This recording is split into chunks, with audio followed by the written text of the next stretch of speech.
Hello दोस्तों, आपका अपने यूट्यूब चैनल पे स्वागत है। तो आज की इस वीडियो में हम लोग देखने जा रहे हैं जनजाति विवाह। ठीक है, तो चलिए शुरू करते हैं। तो जनजाति विवाह कितने प्रकार का होता है? दो प्रकार का। कौन कौन सा? एक विवाह और बहुविवाह। तो एक विवाह में क्या होता है? एक स्त्री का विवाह एक पुरुष के साथ होता है। और बहुविवाह में क्या होता है? एक स्त्री या फिर एक पुरुष का विवाह एक से अधिक पुरुष या फिर स्त्री के साथ होता है। ठीक है, और इसी एक विवाह में और क्या क्या आता है?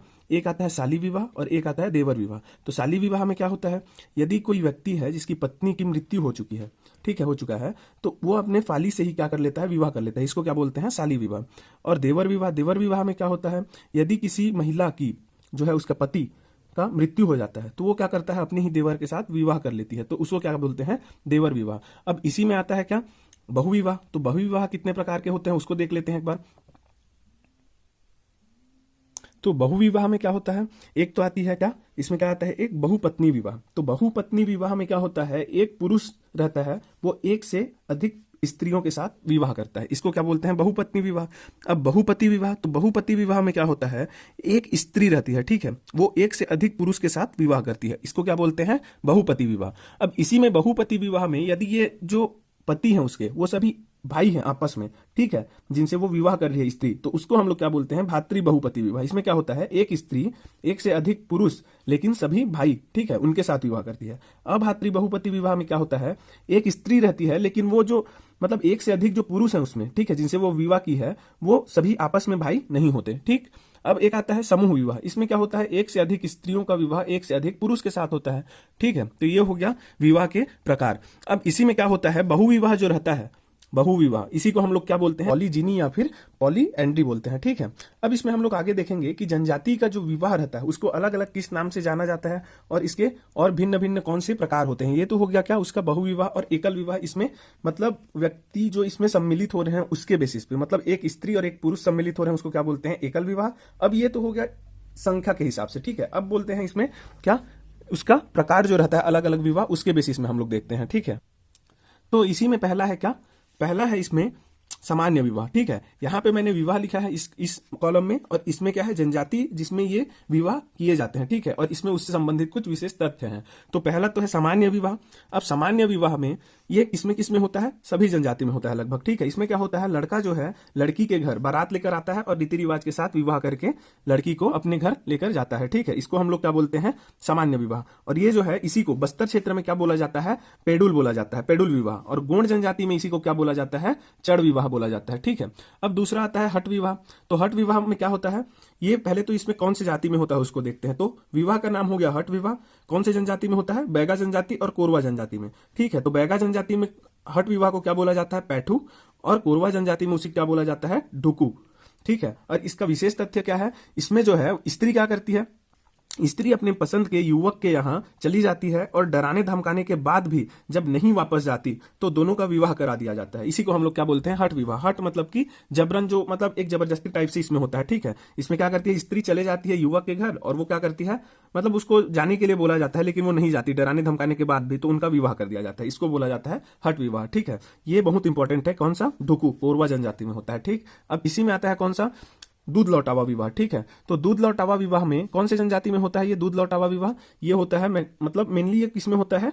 गोंड जनजाति में। ठीक है, इसमें क्या होता है? जब लड़की का विवाह कहीं नहीं होते रहता तो इस प्रथा के अनुसार लड़की को उसके मामा या बुआ के लड़के के साथ विवाह कर दिया जाता है। इसे ही ममेरे फुफेरे भाई बहनों के मध्य विवाह कहा जाता है। ठीक है, इसी को ममेरे फुफेरे विवाह, मतलब जो उनका क्या रहता है? भाई बहन रहते हैं, ममेरे फुफेरे मतलब। ठीक है, अपने मामा के बेटे या फिर उसकी बहन बेटी और या फिर उसके फूफा के बेटे या फिर उसकी बेटी, उसके साथ विवाह किया जाता है। इसी को क्या बोलते हैं?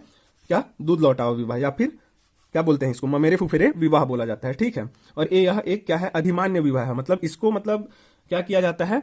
विवाह का दर्जा दिया गया है। ठीक है, समाज में। अब इसके बाद आता है क्या? गोंड में होता है ये। ठीक है, दूध लौटावा विवाह। इसके बाद आता है क्या? विनिमय विवाह। अब विनिमय विवाह किसमें होता है?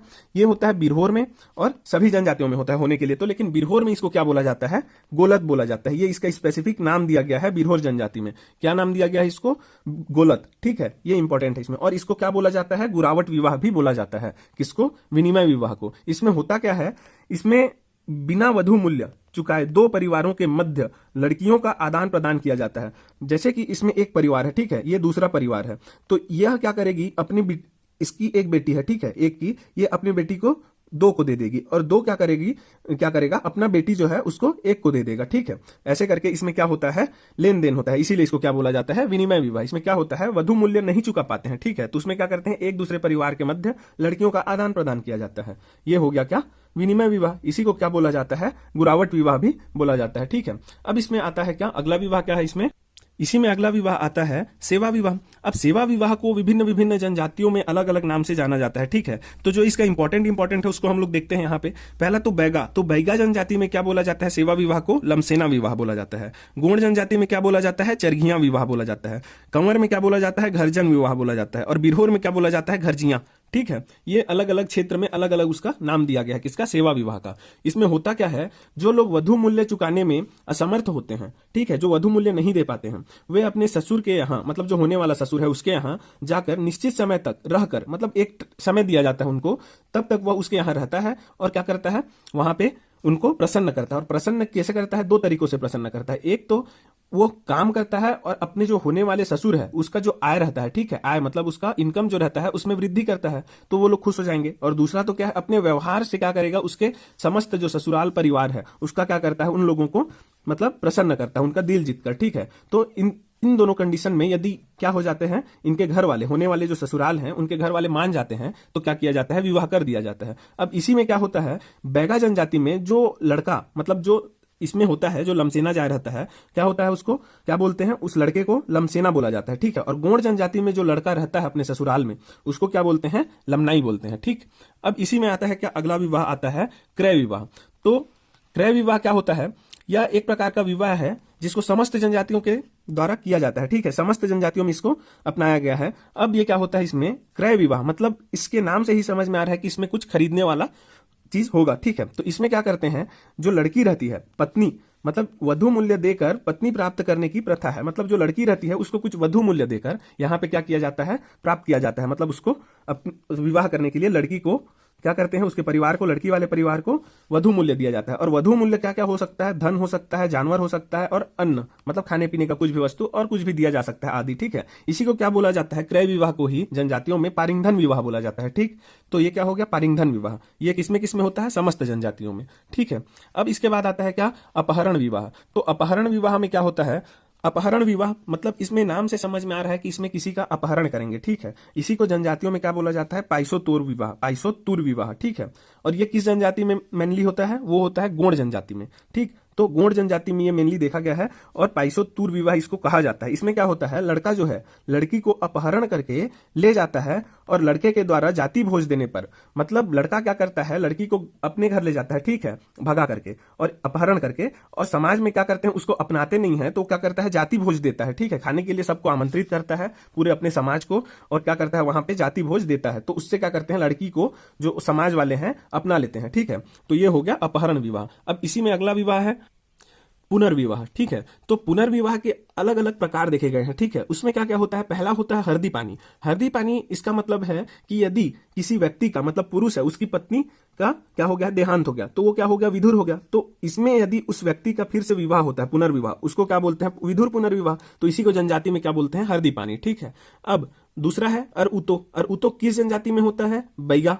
और बैगा जनजाति में उसको मेनली क्या बोला जाता है, खड़ोनी बोला जाता है, ठीक है। बैगा जनजाति में अरउतो को खड़ोनी बोला जाता है। और अरउतो में होता क्या है, ये क्या है, विधवा पुनर्विवाह। यदि कोई महिला है, उसका पति क्या हो गया है, मृत्यु हो गया उसके पति का, तो उसका यदि फिर से पुनर्विवाह करेंगे उसको क्या बोलेंगे, अरउतो। ये क्या हो जाएगा, विधवा पुनर्विवाह। अब तीसरा आता है गवन विवाह। गवन विवाह में क्या होता है, यदि कोई लड़की है जिसका बचपन में ही विवाह कर दिया गया है और उसका जो पति हुआ बचपन में, वो क्या हो गया, उसका मृत्यु हो गया, तो वो बचपन में ही क्या हो गई, वो लड़की विधवा हो गई है। अब उस लड़की का, उस कन्या का क्या किया जाएगा, फिर से पुनर्विवाह किया जाएगा, उसको हम लोग क्या बोलते हैं, गवन विवाह, ठीक है। अब उसी में आता है चूड़ी विवाह अगला।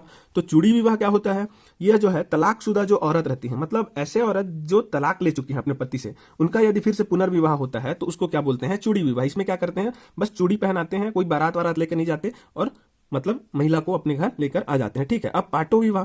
पाटो विवाह जो है ये किसमें, कोरकू जनजाति में फेमस है, ठीक है। कोरकू जनजाति में ज्यादातर ये देखा गया है। इसमें होता क्या है, कोई स्त्री जो है अपने पति से अधिक संपन्न कोई भी व्यक्ति है, ठीक है। यदि उससे वह विवाह करना चाहती है तो वह उससे भाग करके क्या कर लेती है, उसके साथ विवाह कर लेती है। उसको क्या बोलते हैं, पाटो विवाह। और ये किस जनजाति में देखा गया है, कोरकू जनजाति में। बाकी ये जो हरदी पानी है, गवन विवाह और चूड़ी विवाह, ये जो खाली स्थान है यहाँ पे, इसमें क्या आ जाएगा, समस्त जनजाति, ठीक है। लगभग सभी जनजाति में ये देखा गया है। अब इसके बाद आता है सहपलायन विवाह। तो सहपलायन विवाह में होता क्या है, ये सबसे पहले तो इसको किस जनजाति में किया जाता है, अलग अलग जनजाति में इसका अलग अलग नाम है। होता तो सब जनजाति में है, लेकिन ये मेनली जो है ना गोंड और माड़िया है ये, ठीक है, माड़िया। तो माड़िया और गोंड जनजाति में देखा गया है इसको, और किसमें, उरांव जनजाति में, ठीक है। लेकिन गोंड और माड़िया जनजाति में इसको क्या बोलते हैं, सहपलायन विवाह या फिर प्रेम विवाह को अलग से एक नाम दिया गया है। उसको क्या बोलते हैं, भगेली। मतलब इसमें भाग जाते हैं, ठीक है, इसीलिए इसको क्या बोलते हैं, भगेली। होता क्या है इसमें, एक लड़की जो है, लड़का एक दूसरे को पसंद करते हैं, ठीक है, लेकिन लड़की के घर वाले राजी नहीं होते। तो क्या करती है, लड़की लड़के के घर आ जाती है और वहां पे उसकी जो लड़के की जो माँ रहती है उसको क्या करती है, अपने घर के खप्पर के नीचे में, ठीक है, जैसे छत है उसमें क्या है, खप्पर, तो उसके नीचे में क्या करती है, लड़की को खड़े करती है और लड़का को क्या बोलती है, एक पानी देती है, एक लोटा, ठीक है, उसको छत में डालने के लिए बोलती है, ठीक। तो वह जो पानी आता है छत से, उसको यदि लड़की अपने खप्पर मतलब अपने सर पर ले लेती है, ठीक है, खप्पर से जो पानी आता है उसको, तो लड़के की माँ उसको क्या करती है, अपने घर में प्रवेश देने की अनुमति दे देती है, ठीक है। और लड़की को क्या कर लेते हैं, स्वीकार कर लेते हैं उसके घर वाले, ठीक, लड़के के। अब इसी में आता है क्या, इसको क्या बोलते हैं, गोंड और माड़िया में भगेली बोलते हैं, ठीक है। ये याद रखने वाला बात है ये, कि इसको गोंड और माड़िया में भगेली बोलते हैं। और इसी सहपलायन विवाह को उरांव में क्या बोला जाता है, उड़रिया, ठीक है, उड़रिया बोला जाता है। इसमें क्या होता है, लड़का और लड़की दोनों एक दूसरे को पसंद करते हैं, लेकिन यहाँ पे उसके घर वाले मतलब राजी नहीं है। इसमें क्या था, लड़के के घर वाले लगभग राजी थे, लेकिन इसमें एक रस्म होता है कि छत से जो पानी आता है उसको सर पे लेना होता है, तब तो स्वीकार करेंगे। इसमें ऐसा कुछ नहीं है। इसमें क्या होता है, लड़का और लड़की दोनों के घर वाले इसमें राजी नहीं रहते, ठीक है। तो इसमें क्या करते हैं, ये जो लड़का लड़की भाग करके अपने रिश्तेदार के घर में, ठीक है, किसी दूसरे के घर में जाकर के ऐसे अस्थायी रूप से शादी कर लिए रहते हैं, ठीक है। उसके बाद क्या किया जाता है, इसमें पंच जो रहते हैं, गांव के पंच मुखिया और जो माँ बाप रहते हैं उनको क्या किया जाता है, राजी किया जाता है और घर में फिर से स्थायी विवाह कर दिया जाता है उन दोनों का, ठीक है। तो ये हो गया सहपलायन विवाह, जिसको गोंड में क्या बोला जाता है, गोंड और माड़िया में क्या बोला जाता है, भगेली, और इसमें क्या बोला जाता है, उरांव में उड़रिया, ठीक है। अब इसके बाद अगला विवाह आएगा जो लगभग सभी जनजातियों में किया जाता है, ठीक है। तो इसको अलग अलग नाम से जाना जाता है। इसमें होता क्या है, वो मेन है, ठीक है, जनजाति इसमें मेन नहीं है। इसमें क्या होता है, ये जो अन्य विवाह है, ठीक है, ये मतलब ऐसा कोई स्पेसिफिक नहीं है, बाकी इसका जो अलग अलग प्रकार के हैं, ठीक है। इसमें होता क्या है उसको देख लेते हैं। इसमें मेन ये है विशेष वाला, ठीक। तो पठौनी विवाह जस्ट उल्टा होता है, ठीक है। जो सामान्य विवाह है उसके, सामान्य विवाह में क्या होता है, लड़का जाता है लड़की के घर और लड़की को लेकर अपने घर आ जाता है, ठीक है। लेकिन इसमें क्या होगा, लड़की जाएगी लड़के के घर बारात लेकर के और विधि विधान से क्या करेगी, रस्म पूरा करने के बाद शादी, रस्म पूरा होने तक शादी करेगी, ठीक है। और क्या होता है, दूल्हा को फिर वह अपने साथ लेकर के घर चले जाती है। कौन, जो दुल्हन रहती है वो, मतलब लड़की बारात लेकर लड़के के घर जाती है और विधि विधान से रस्म पूर्ण कर दूल्हा को अपने साथ घर ले आती है। ये हो गया पठौनी विवाह। इसमें आता है फिर अगला तीर विवाह। तीर विवाह जो है ये बिंझवार में होता है, ठीक है। मतलब बिंझवार में मेनली क्या होता है, इसलिए इसमें मतलब ये जाना जाता है, मेन फेमस इसलिए है क्योंकि इसमें जो है ना वर नहीं मिलता है, जिस मतलब कन्या को वर नहीं मिलता है उसको तीर के साथ, मतलब जो धनुष बाण रहता है उसमें बाण जो तीर रहता है उसके साथ में क्या कर दिया जाता है, विवाह कर दिया जाता है, ठीक है। प्रतीकात्मक विवाह है ये। उसके बाद कांड विवाह। तो कांड विवाह में क्या होता है, तो कांड विवाह या कांड मतलब क्या, कांड मतलब ही वही होता है, धनुष का जो बाण रहता है वो, लेकिन इसको भुंजिया जनजाति में बोला जाता है और उसी को क्या बोलते हैं, तीर विवाह बिंझवार जनजाति में बोला जाता है। दोनों होता वही है, लेकिन इसमें क्या किया गया है, नाम अलग अलग है, ठीक है। तो तीर विवाह, इसमें कांड विवाह। तो इसमें बिंझवार में होता है, ये भुंजिया में होता है कांड विवाह। इसमें होता क्या है, विवाह से पहले, इसमें थोड़ा अलग है। इसमें यदि वर नहीं मिलता है तो तीर से विवाह किया जाता है, लेकिन इसमें यह जरूरी है कि यदि कोई लड़की है उसका विवाह करना है तो उसका पहले प्रतीकात्मक विवाह किसके साथ करना पड़ता है, कांड के साथ, ठीक है। और उसके बाद ही वह लड़के से किसी लड़के से शादी कर सकती है। ये हो गया भुंजिया जनजाति में। अब आता है अगला सोपानी विवाह। सोपानी विवाह में क्या होता है, ये एक परंपरागत विवाह है, जैसे कि सामान्य विवाह जो रहता है, लड़का लड़की के घर जाता है बारात लेकर के, विधि विधान से पूर्ण करता है रस्म को और लड़की को अपने घर ले आता है। छुट्टा विवाह आता है इसमें अगला। तो छुट्टा विवाह में क्या होगा, इसमें जो है यदि विवाह किया गया और उसमें जो खर्च है वो सभी जो है वर पक्ष के द्वारा यदि वहन किया जाता है, उठाया जाता है जो खर्च को, उसको क्या बोलते हैं, छुट्टा विवाह।